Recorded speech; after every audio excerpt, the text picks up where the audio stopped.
Le cancer du sein fait des ravages parmi les femmes en Algérie parce que diagnostiqué malheureusement en retard généralement.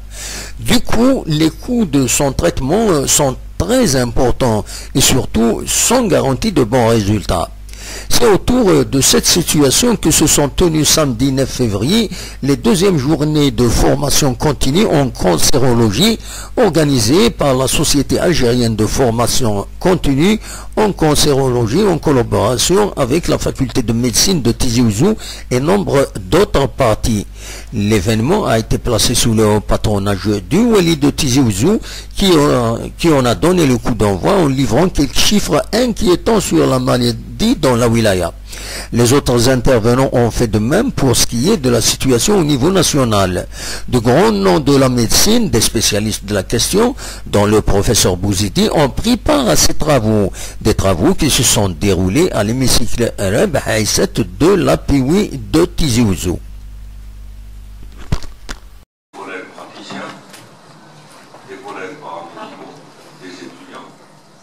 Sur ce thème très important qui est le cancer du sein,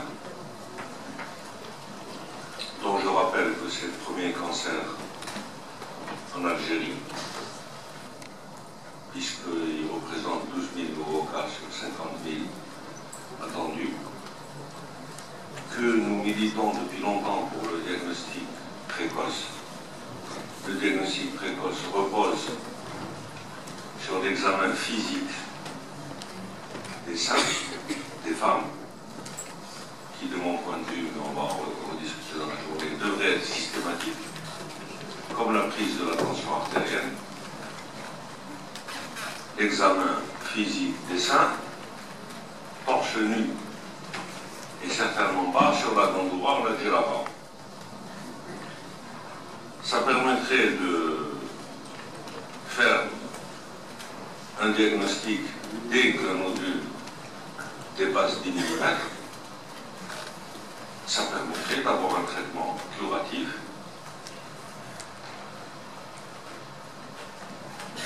qui éviterait la mutilation, c'est-à-dire la mastectomie, puisque en dessous de 3 cm, on peut, en fonction du volume des seins, faire une tumorectomie et un curage embryonnaire suivi d'une radiothérapie.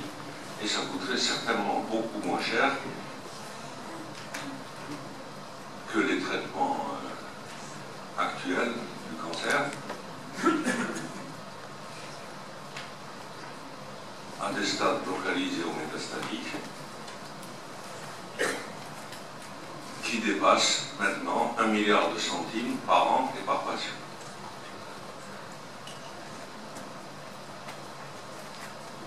Quand on fait un diagnostic précoce, on a la chirurgie, qui est l'arme de choix, éventuellement la radiothérapie, et ça ne dépasse pas 600 000 dinars, c'est-à-dire 60 millions de centimes.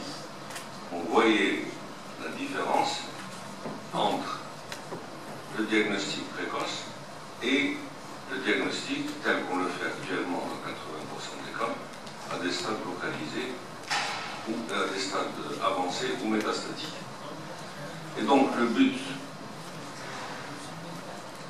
c'est de s'adresser aux professionnels de santé pour qu'ils examinent systématiquement les seins des femmes.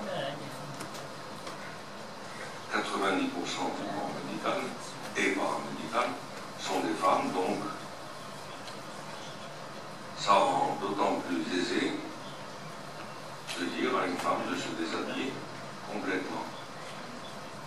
En tout cas, au niveau du torse, pour permettre aux professionnels de santé de l'examiner.